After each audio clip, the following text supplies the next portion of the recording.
حضور ایمان کی حقیقت کیا مطلب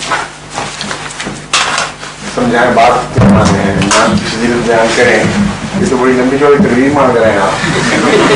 تو بڑے سوال جواب ہے. میں آج پہلی دفعہ تو مجھے آپ سے خوشی کی بات ہے. آپ سے آپ کی مراد ایمان جو ہے وہ تو ہر چیز پر حاوی ہے. ایمان تو قرآن کریم کی پہلی آیت سورہ فاتحہ کے بعد جو ہے اس میں اس کا ذکر ہے اور وہ اتنا وسیع مضمون ہے کہ اس کو ایک مجلس میں بیان کرنا ممکن ہی نہیں ہے. الذین یؤمنون بالغیب یہ پہلی تعریف کی ہے مومنوں کی. تقویٰ کے بعد وہ کیا کرتے ہیں؟ الذین یؤمنون بالغیب جو غیب پر ایمان لاتے ہیں.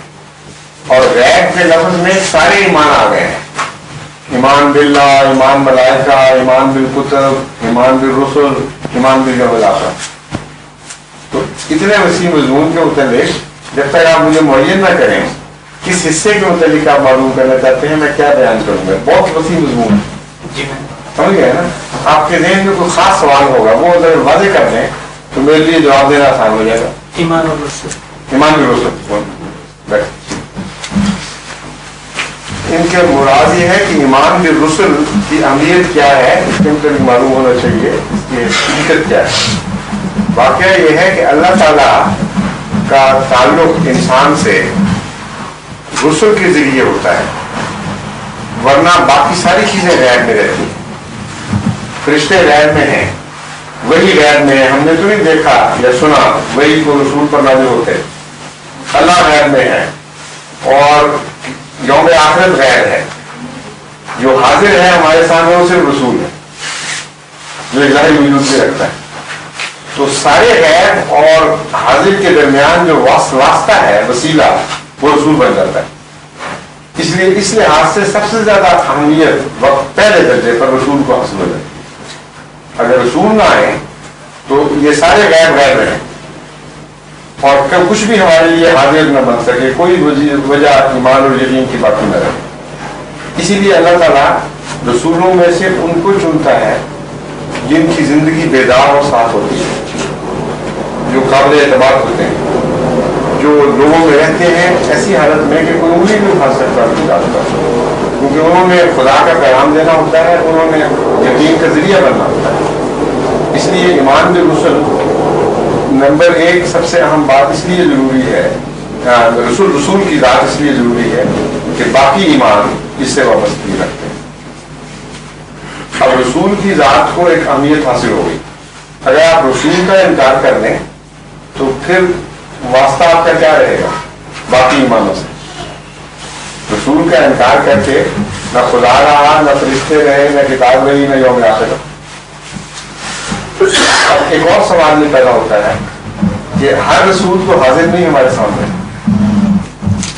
اور ایک رسول آتا ہے اور وقتی طور پر آگے گزر بھی جاتا ہے. اس لیے خدا تعالیٰ نے صرف حاضر رسول پر ایمان ضروری قرار نہیں دیا بلکہ تمام رسولوں پر ایمان ضروری قرار دیا. آمنت باللہ وکتبہ ورسلہ، ان کتابوں پر بھی ایمان ضروری قرار دیا جو پہلے رسولوں پر اتری، اور ان رسولوں پر بھی ایمان ضروری قرار دے دیا جو پہلے گزر چکے. یعنی بحیثیت مجموعی رسالت پر ایمان ضروری قرار دیا گیا اور تفریق کرنے کی اجازت دی. لا نفرق بین احد من رسلہ، تفریق کرنے کی اجازت دی. یہ نہیں کہا کہ ہم اپنے رسول کو مانیں گے جو ہمارے سامنے ہے اس کو مانیں گے، باقی رسولوں سے ہمارا کوئی تعلق نہیں، بلکہ یہ فرمایا کہ جتنے رسول جہاں بھی میں نے بھیجے ہیں تمہیں ان کا نام کا پتہ ہو یا نہ ہو، جتنی کتابیں میں نے ان پر اتاری ہیں تم ان سے واقف ہو یا نہ ہو، ان سب پر ایمان لاؤ ورنہ اس رسول پر بھی تمہارا ایمان مکمل نہیں ہوگا. یہ پیغام دیا آپ کو. اس سے دوسرا حصہ ہمیں رسالت کا علم ہوا. اس پر غور کریں تو اس میں ایک حکمت نظر آتی ہے. رسول کی اہمیت کی وجہ سے بعض دفعہ انسان شرک کی طرف مائل ہو جاتا ہے، اور جو رسول سامنے ہے یا جس پر ایمان لے آیا ہو اس کو اہمیت اتنی دے دیتا ہے کہ خدا کی ذات کو رسول سے پیچھے پھینک دیتا ہے اور سب کچھ رسول بنا دیتا ہے. خدا تعالیٰ نے اس شرک کو توڑنے کے لیے رسالت کو اہمیت دی. ایک شخصی رسول کو نہیں، بلکہ فرمایا کہ رسول تو میں بھیجتا ہوں، میری وجہ سے عزت کرتے ہو، اس لیے جہاں جہاں بھی میں نے رسول بھیجے ہیں سب کو تم مانو، اور میں تمہیں تفریق نہیں کرنے دوں گا کہ اس رسول کو ہم مانیں گے اور اس کو انکار کریں گے، کیونکہ جب ایک کا بھی کرو گے تو میرا انکار کر دیں وہ، کیونکہ میں نے بھیجا ہے۔ تو رسالت کو بس اپنے پیچھے ہٹا دیا اور خود خدا کا وجود اس طرح سامنے آ گیا۔ بظاہر زور رسالت پر ایمان پر ہے، لیکن فی الحقیقت اس میں خدا کی وحدانیت پر زور دیا گیا ہے۔ میرے بھیجے ہوئے میں سے اگر کسی ادنا رسول کا بھی انکار کرو گے تو میرے نزدیک تم سب کے منکر ہو جاؤ گے، کیونکہ باقیوں پر ایمان میری وجہ سے تم لا رہے تھے، ان کی وجہ سے نہیں لا رہے تھے، اور اگر میری ذات کو اہمیت ہے تو میرے بھیجے ہوئے میں سے ہر ایک کو اہمیت ملے۔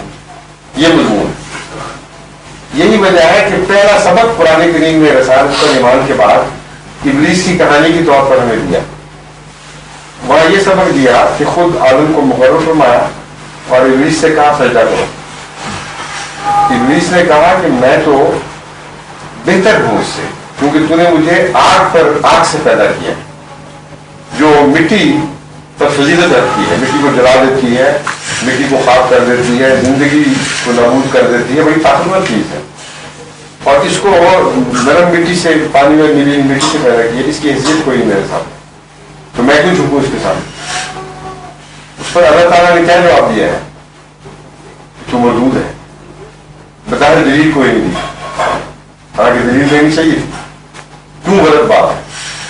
وہی بنیادی اصول سامنے ہے کہ میں نے پیدا کیا ہے اور میں مالک ہوں، میرا کام ہے حکم دینا، جس چیز کو پیدا کیا گیا ہے اس کا کام ہی نہیں کہ مجھ پر حکم چلائے، اس لیے جب میں نے پیدا کیا ہے تو تمہیں بھی میں نے پیدا کیا، آدمی کو بھی میں نے پیدا کیا، فضیلت قائم کرنا میرا کام ہے، تمہارا کام نہیں۔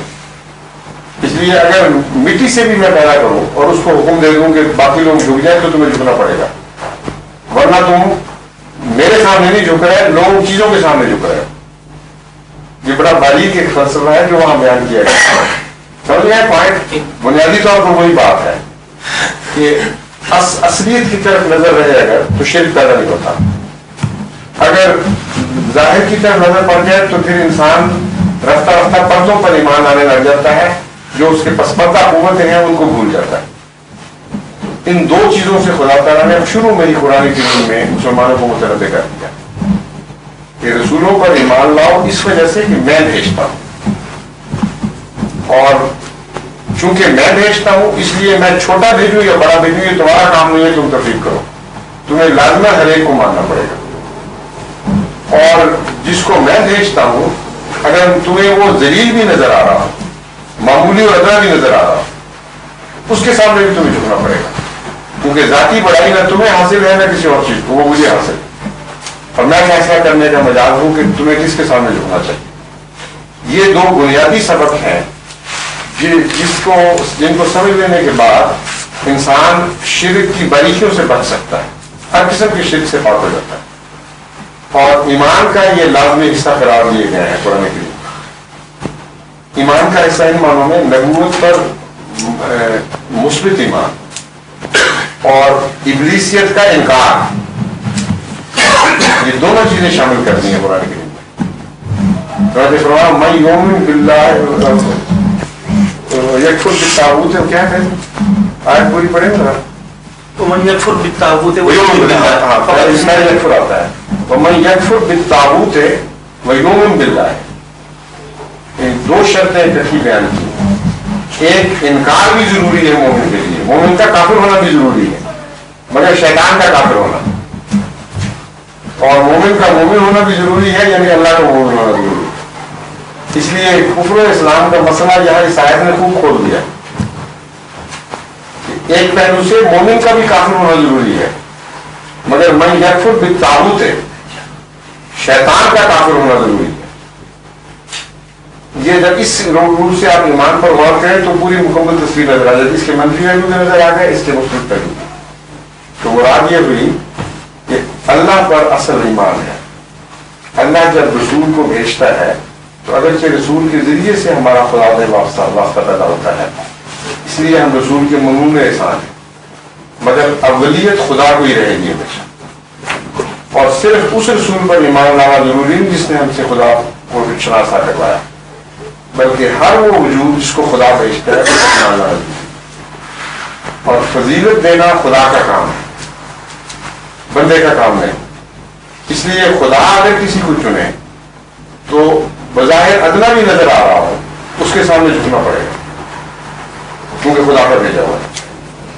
مٹی سے اگر وہ انسان بنا لیتا ہے کوئی تو دوسروں کو حکم دیتا ہے اس کی پیروی کرو، اس کو پیروی کرنی پڑے گی۔ اسی لیے آمد صلی اللہ علیہ وسلم نے عطاف کا ایک سبق دیا، اگر تم پر ایک آدمی ایسا امیر مقرر کیا جائے جو حبشی غلام ہو اور اس کا سر منقے کے دانے کے برابر ہو، تب بھی اس کی عطاف ہو۔ یہ اس کی بنیاد اسی قرآن حکم میں ہے، مٹی سے آدموں کو پیدا کیا، دوسرے کو ناک سے، اور کو کا اس کے سامنے جھکا۔ اور عربوں میں سب سے زیادہ مکروہ چیز غلامی تھی، دوسرے وہ حبشی کو سمجھتے تھے یہ گھٹتا ہے، جس طرح یہاں کلر کی پرابلم ہے نا، ریشل سپیریورٹی، یہ عربوں میں بھی تھی۔ تیسرے سر، وہ سردار لوگ تھے، بڑے سر کی عزت کرتے تھے اور سمجھتے تھے جتنا چھوٹا سر اتنا چھوٹا دماغ، اس کو ذلیل سمجھتے تھے۔ تو حضرت صلی اللہ علیہ وسلم نے تینوں چیزیں حقارت کی اکٹھی کر دی، عربوں کے نزدیک جو قابل نفرت چیزیں تھیں، حبشی، پھر وہ بھی غلام، اور پھر منقے کے برابر سر والا حبشی۔ فرمایا کہ اگر یہ میں امیر مقرر کر دوں تم پر، یا مقرر کیا جائے تم پر امیر کسی اتھارٹی کی طرف سے، تو اس کی بھی تم اطاعت کرو، کیونکہ قرآن کریم نے یہ سبق دیا ہے۔ مقرر کرنے والے کو دیکھنا چاہیے، نہ کہ مقرر ہونے والے کو۔ اگر مقرر کرنے والا اختیار با اختیار ہے اور قابل عزت ہے تو جس کو وہ مقرر کرتا ہے اس کی عزت لازمی کرنی پڑے گی۔ اسی لیے نظامی جماعت احمدیہ میں ہم اس بات پر بہت زور دیتے ہیں کہ جو بھی خدا کے نظام کا نمائندہ ہے، وہ چاہے تم اس کو چھوٹا سمجھو چاہے بڑا سمجھو، اس کی الگ بحث ہے۔ جس کو بھی امیر بنا دیا جائے، تم پر نگران مقرر کری، اس کی عزت کرنا، اس کا احترام کرنا تمہارے لیے ضروری ہے۔ یہ بھی ایمان بالرسل کا ایک لازمی نتیجہ ہے نظام جماعت، اسی کی تفصیل ہے۔ دراصل ایک دفعہ کراچی میں چودھری ظفر اللہ خان صاحب کے چھوٹے بھائی عبداللہ خان صاحب دونوں فوت ہو گئے، چودھری ظفر اللہ خان صاحب یہ امیر تھے، اور چودھری ظفر اللہ خان صاحب اس وقت پاکستان کے فارن منسٹر بھی تھے، اور یہ ایک معمولی افسر تھے حکومت کے، لیکن جماعت میں یہ امیر تھے اور چودھری ظفر اللہ خان صاحب ایک فرق تھے۔ تو جمعے میں چودھری عبداللہ خان صاحب نے بحیثیت امیر یہ اعلان کیا کہ نماز جمعہ کے بعد دوست کچھ دیر کے لیے ٹھہرے رہے۔ بعض لوگوں نے شاید یہ اعلان سنا نہیں، وہ اٹھ کر جانے لگے، اور چودھری ظفر اللہ خان صاحب بھی بیچ میں تھے۔ تو چودھری عبداللہ خان صاحب نے بڑی سخت ناراضگی سے ڈانٹا کہ جب میں کہتا ہوں کہ نہ جائیں تو سارے شامل ہیں، آپ کیوں کر رہے ہیں عدم اطاعت؟ تو جو ظفر اللہ خان صاحب نہ صرف بیٹھ گئے بلکہ انتہائی ندامت سے اسی وقت معذرت پیش کی کہ میں بڑا سا شرمندہ ہوں اس بات پر، میں نے سنا نہیں تھا، یہ ہو ہی نہیں سکتا تھا کہ امیر حکم دے اور میں نہ بیٹھ۔ یہ ہے وہ لوگ جو قرآن کریم ایمان کا سبق دے رہا ہے ہمیں کہ جب تم رسول پر ایمان لائے ہو تو رسول کی عزت اس لیے کرتے ہو کہ خدا نے بھیجا ہے، اور خدا نے جب رسول کو بھیجا ہے تو رسول کے بھیجے ہوئے بھی اسی کے نمائندہ بن جاتے ہیں، اس کے مقرر کردہ بھی اسی کے نمائندہ بن جاتے ہیں، اس لیے ان کی بھی عزت کرنی پڑے گی۔ وہاں بھی یہ سوال نہیں اٹھے گا کہ یہ مٹی سے بنا ہوا ہے اور میں اونچی ذات کا بنا ہوا، میں افضل ہوں اور یہ ادنا ہے۔ تو یہ آخر وقت تک پیغام ایمان کا جاری ہے اس طرح، اور اس کی وجہ سے اسلامی نظام کو تقویت ملتی ہے۔ تو یہ سارے سبق ایمان بالرسل کے اندر موجود ہیں، اور بھی بے شمار سبق ہیں۔ صرف اب آخری مسئلہ جو میں بہت تفصیلی مضمون ہے، میں آپ کو مختصر کر کے اس نقطۂ نگاہ سے ایک جواب دیتا ہوں کہ آپ ایم ڈی نہیں ہیں، اور بعض دوست یہ غیر ایم ڈی یہ سوال کرتے ہیں کہ مرزا صاحب پر ایمان لانا ضروری کیوں؟ اگر رسول اکرم صلی اللہ علیہ وسلم پر ایمان لے آئے تو مرزا صاحب پر ایمان لانا کیوں ضروری ہے؟ کہتے ہیں نا تو اب میں نے مسئلہ یہ کھول دیا ہے۔ حضرت صلی اللہ علیہ وسلم تو فرماتے ہیں کہ میں کسی کو مقرر کروں اور وہ حبشی غلام ہو اور منافع کے برابر سر ہو اس کا، اس پر بھی اس کی بھی اطاعت تم پر ضروری ہے.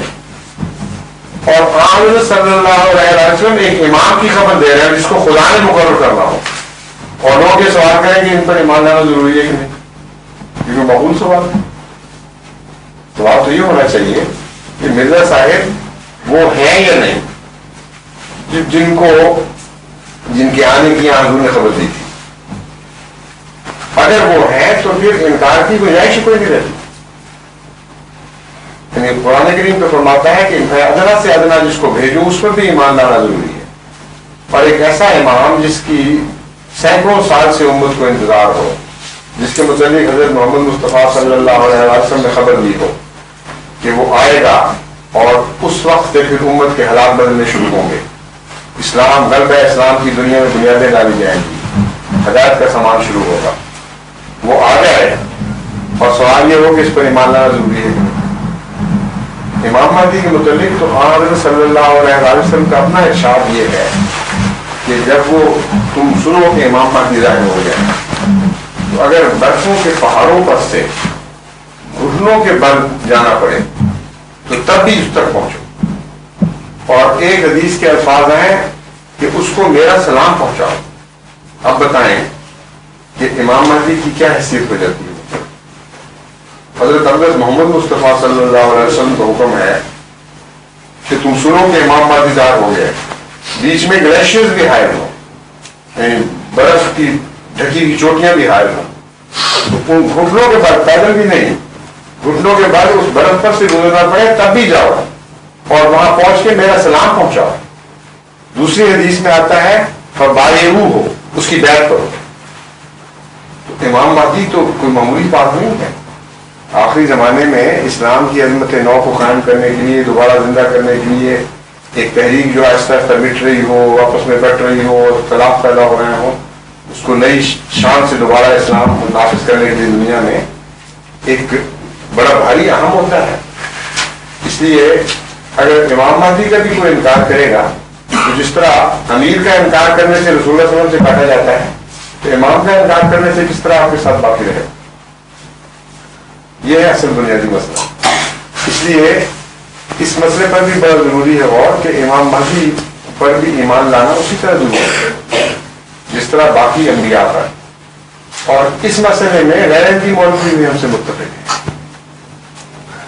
عجیب بات ہے، ایک طرف ہمیں کہتے ہیں کہ تم مرزا صاحب کو امتی نبی مان کر ختم نبوت کے منکر ہو گئے. ہم پہ الزام لگاتے ہیں غیر احمدی مولوی نہیں، غیر احمدی مولوی لگاتے ہیں ہم پہ الزام، کہتے ہیں تم نے حضرت مرزا صاحب کو امتی نبی قرار دیا